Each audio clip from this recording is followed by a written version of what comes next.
అన్నమయ్యను హరి అవతారమని, అప్పని వరప్రసాది అని తన సొంత కుటుంబం వాళ్ళే కీర్తించారు అంటే అన్నమాచార్య ఎన్ని రకాలుగా పుణ్యం చేసుకున్నారో. మనకి తాతగారులు ఉన్నాం, మనకి ఎప్పుడైనా తలుచుకుంటే ఓ నమస్కారం పెడతాం.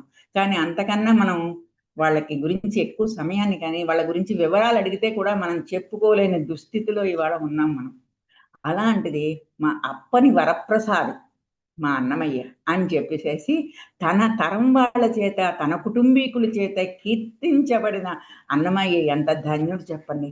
ఇవాళ అన్నమయ్య చరిత్ర కావాల్సి వస్తే ఆయన మనవడు రాసిన, చిన్నన్న రాసిన ద్విపద సాహిత్యమే మనకు ఆధారం, ఇంకోటి ఎక్కడా దొరకదు. అలాగా ఈ కీర్తనలన్నిటినీ కూడా వీళ్ళు రాగిరేకుల మీద ఎందుకు రాశారు అంటే, నేను చెప్పాను కదా భక్తి సాహిత్యం వచ్చింది ఈ మత కల్లోల వల్ల.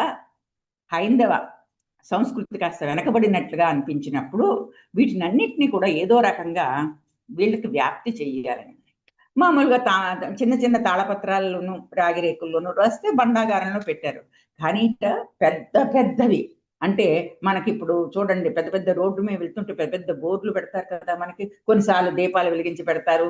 కానీ ఆ రోజుల్లో అది కాకుండా పెద్ద పెద్ద బోర్డులు లాంటివి పెట్టడానికి వీలు లేకుండా పెద్ద రాగి రేకుల మీద ఇవన్నీ కూడా చెక్కించి వాటికి పెద్ద పెద్ద లింకులు పెట్టి ఆ లింకుల్ని మోసుకుంటూ, అంటే పల్లకి ఎలా మోస్తారో అలాగే నలుగురు ఈ పెద్ద పెద్ద రాగి రేకులని వాటిని మోసుకునే ఒక ఊరి నుంచి ఒక ఊరికి, ఇంకొక ఊరి నుంచి ఇంకొక ఊరికి.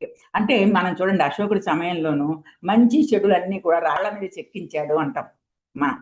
చెట్లు నాటించను అని చెప్తూనే మంచి చెడులు అన్ని కూడా ఇలా చేయాలి, ఇలా చేయకూడదు అని చెప్పేసి అన్ని కూడా రాళ్ల మీద చెక్కించారు. మరి రాళ్ల మీద చెక్కిస్తే అక్కడే ఉంటుంది కదా, అది రాళ్ళు అక్కడే ఉండిపోతాయి కానీ వాటిని మోసుకుని వెళ్ళలేరు కదా. కానీ దానికి ముందుగా ఆలోచిస్తూ వీళ్ళు ఏం చేశారంటే పెద్ద రాగి పలకాలు తీసుకుని వాటి మీద ఇవన్నీ చెక్కించి, రాయడం కాదు చెక్కించి వీటిని ఓహో ఓహో అంటూ మోసుకుంటూ ఒక ఊరు నుంచి ఒక ఊరికి తీసుకెళ్తూ ఉండేవారు. అంటే ఏమిటి, ఒక ఊరికి వెళ్ళినప్పుడు అక్కడ ఒక 15 రోజులు 20 రోజులు అది ఉంచి అందరూ చదువుకునేటట్టు, అందరూ రాసుకునేటట్టు, అందరికీ అర్థమయ్యే విధంగా దాన్ని తెలుసుకునేటట్టుగా చూసి అక్కడి నుంచి మళ్ళీ ఒక 4 రోజుల తర్వాత మళ్ళీ ఇంకొక ఊరికి తీసుకెళ్తూ ఉండేవారు అన్నమాట. ఇంతటి సాహిత్యానికి ఇంతటి సేవను చేశారు వాళ్ళు. మరి ఇలాంటివి ఎప్పుడైనా జరిగాయా అండి అంటే, ఈ రాగి రేకుల మీద చెక్కించడం అవన్నీ కూడా కొంచెం హుయాన్ సాంగ్ సమయంలో, హుయాన్ సాంగ్ అంటే మన చైనీస్ విదేశీకారుడు మన దేశానికి వచ్చాడు కదా, చాలా పుస్తకాలు అవన్నీ పట్టుకెళ్ళాడు ఇక్కడి నుంచి ఆయన. రాజుల దగ్గర కూడా చాలా తన కీర్తి ప్రతిష్టలు నిలుపుకున్నాడు అతను. అతనేమి దొంగతనంగా పట్టుకెళ్ళి తన మామూలు తనకి వెళ్తూ ఉంటే గౌరవంగానే ఇచ్చారు. హుయాన్ సాంగ్ టైంలో కూడా ఈ రాగి రేకుల మీద అనేక రచనలు చేయడం, రచనలు రాసి పెట్టడం హుయాన్ సాంగ్ చూసినట్టుగా ఆయన కూడా ఆయన గ్రంథాల్లో రాశాడు. తర్వాత మయూరుడి సూర్య శతకం ఈ కాంచీపురం గోడల మీద చెక్కినట్లుగా ఉంది అని చెప్పేసి మన చరిత్రకారులు చెప్తూ ఉంటారు. మయూరుడి సూర్య శతకం ఇలాగా అక్కడ ఏవో కొంచెం అది కూడా మరి కాంచీపురంలో గుడిలో మయూరుడి సూర్య శతకం చెక్కించడానికి ఎంతమంది రాజులు సహకరించి ఉంటారు. దేవాలయాలన్నీ చూసి చదవగలిగిన శక్తి ఎవరికి ఉంటుంది వీళ్ళకి. కానీ అక్కడే ఆధారంగా అక్కడే ఉన్న ఈ కుటుంబం వాళ్ళు ఇక్కడ అలా చేసి అంటే మంచి మంచి విషయాలని సేకరించడంలో ఈ కుటుంబం వెనకపడలేదు అని చెప్పచ్చు.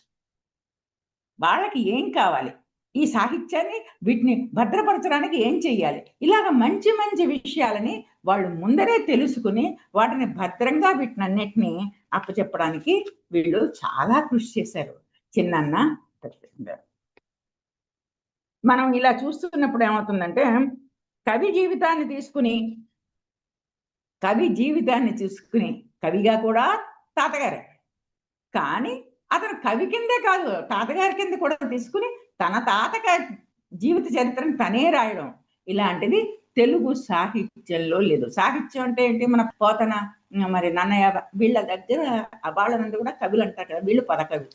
కానీ అక్కడ కూడా లేదు ఇంతటి వైభవం మన మామూలు తెలుగు సాహిత్యం కూడా. అందుకే నిన్న చెప్పాను కదా, ఒక్కొక్కసారి శిష్ట సాహిత్యం కన్నా పద సాహిత్యమే ముందరుంది.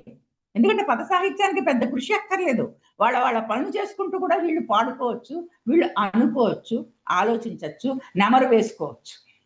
కానీ అదే శిష్ట సాహిత్యం అయితే ఏమిటి, కూర్చోవాలి, వాళ్ళ పనంతా వదిలిపెట్టేసి పుస్తకం దగ్గర కూర్చోవాలి, లేదంటే ఎవరన్నా చెప్తూ ఉంటే వెళ్ళి వినాలి.